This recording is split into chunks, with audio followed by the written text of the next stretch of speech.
Can you please read till then? Yours? Okay. For the weapons of our warfare are not carnal, but mighty through God to the pulling down of strongholds. 5. Casting down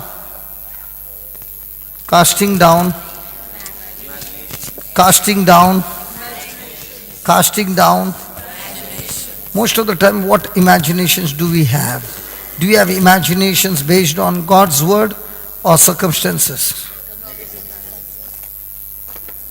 So here is the word saying, casting down imaginations or reasoning and every high thing that exalts itself against the knowledge of God, and bringing into captivity every thought to the obedience of Christ.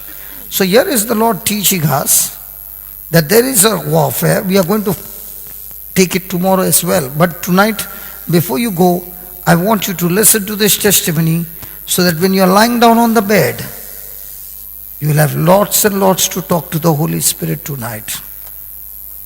Okay? Jesus is teaching us that the warfare is all in the mind. Because he's talking to us, there are going to be imaginations, there are going to be thoughts. And these imaginations, these reasonings have to be captivated and brought into agreement with God's word. And if that doesn't take place, then those thoughts and those imaginations will destroy you. Either that destroys you or you destroy it. So here is a testimony of a person. I remember when I came off the bed of sickness, I went back to high school. I was just as tall as I am,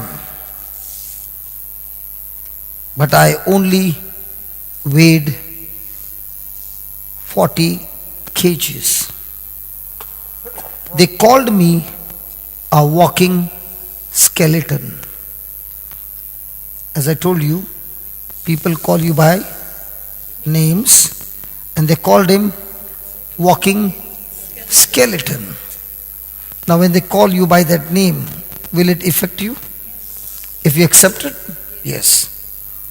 One day the principal of my school called me into his office and said, "Do you think you should be coming to school?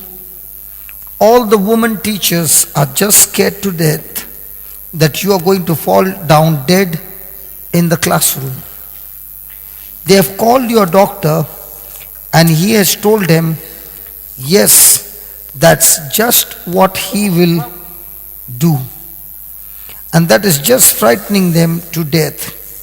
In fact, I called the doctor myself, and the doctor said, you did not have any business walking 2 miles to school and climbing steps." How many miles did you walk? 2 miles. That means about 3 kilometers. And plus climbing steps.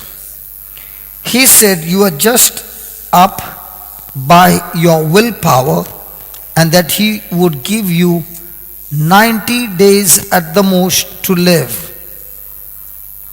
So do you suppose you ought to be coming to school? This person was on the bed with particular sickness plus a paralytic stroke. Okay?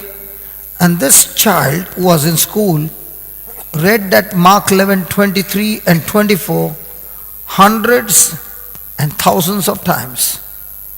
And it was when he began to read, the Holy Spirit gave him this revelation that he has to believe first that he is healed, and then he shall have it. So believing that he is healed, he goes to school. Now he not only goes to school, he goes walking to school 3 kilometers.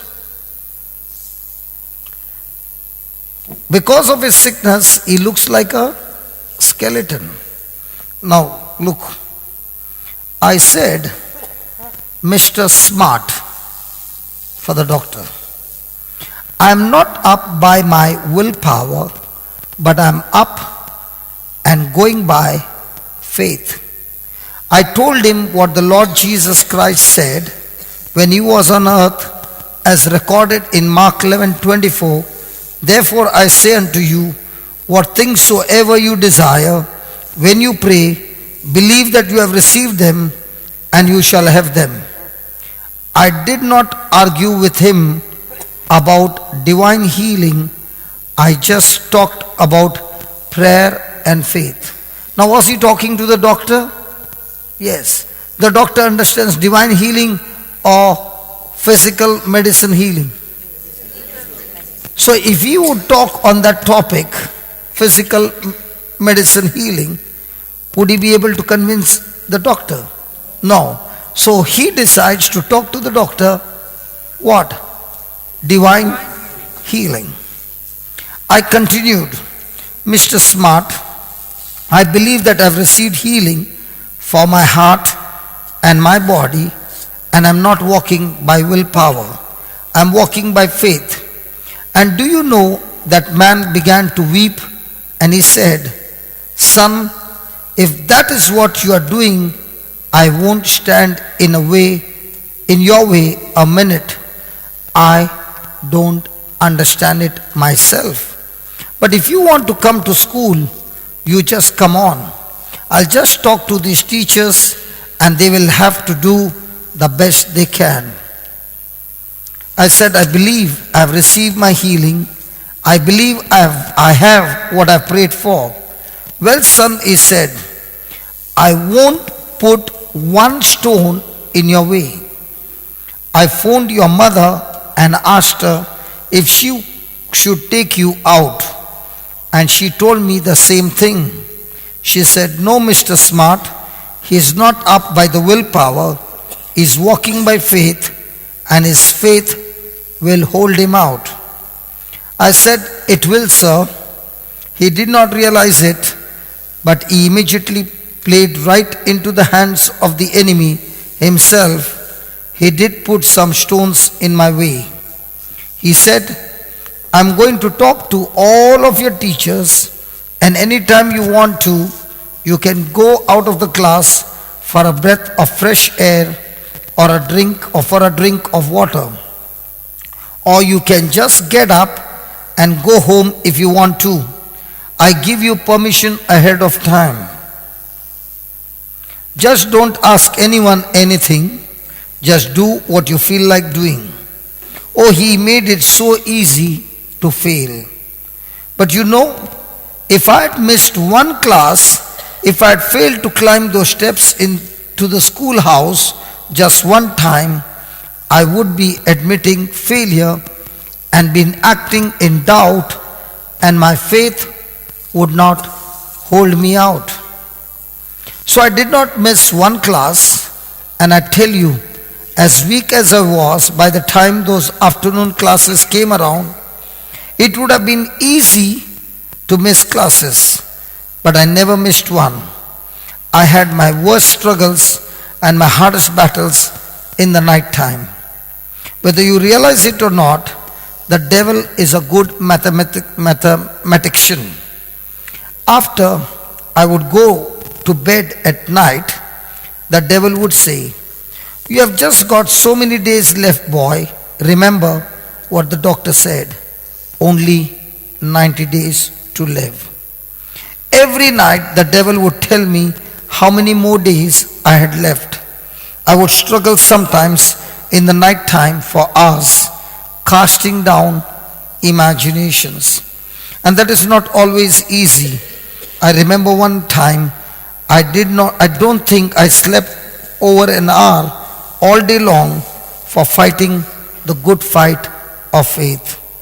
But thank God it can be done by casting down reasonings and every high thing that exalts itself against the word of God, and by bringing every thought into captivity to the obedience of the word, for Christ is the word. And so in the night time, I would begin to think in line with God's word, what God's word says. And I would say, now Mr. Devil, I appreciate my doctor. I appreciate him highly. I appreciate him more than any of the other 5 doctors. He came to my house one day and sat down by my bedside and told me the truth. He said there wasn't anything he or any other doctor could do unless a higher power intervened. Actually, it isn't a matter of higher power intervening, it's a matter of a person believing God in his heart. Wow. My doctor had told me to go down in the middle of the road and stay ready to go. I appreciated him for being frank with me and for telling me the truth. So I said to the devil, I appreciate my doctor and all he has done for me. He never charged us a penny and he would come home whenever my family would call him. But I'm walking in the light of the word, and the word says, God has heard me. And the word says, I am healed. The word says, I have my healing, and I believe the word. I walk by the word, not by sight or feelings.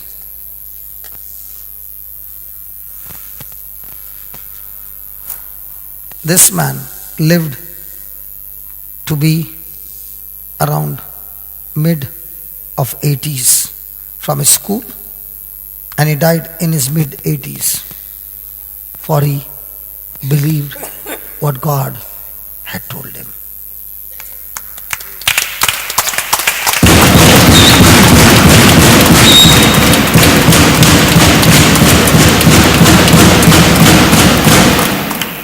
The doctor gave him a prophecy of 90 days, and no doctor can do anything for him. And Mark 11:24 not only got him healed, but he understood the principles of faith, and he lived for 80 plus years. Now, before you go to sleep, I want you to think about this man when he was in school, in a high school. Teachers were scared, everybody was scared that he would die. A person so weak, walking 4 kilometers, 3 kilometers, climbing the stairs, not missing one class, because that would mean he doubts and the faith is gone. Was he a fighter? Was he fighting with his willpower, or was he fighting with the word of God? See, when a person is fighting with the willpower, he is fighting with his head knowledge. But when a person is fighting with the word of God, he is fighting the good fight of faith.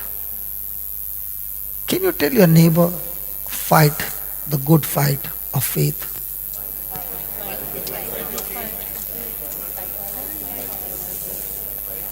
So tonight when you lie down, there are many things in your life that needs to go away. Come on. Tonight, as you lie down, talk to Mr. Devil and tell him what the word of God says. Let the be the battlefield where everything in your mind, the devil is talking. You are not talking according to your mind, you are talking according to your spirit, what the word says. Can you bring every imagination, every condemnation, every thought into obedience to Christ? Yes. How? With the word of God.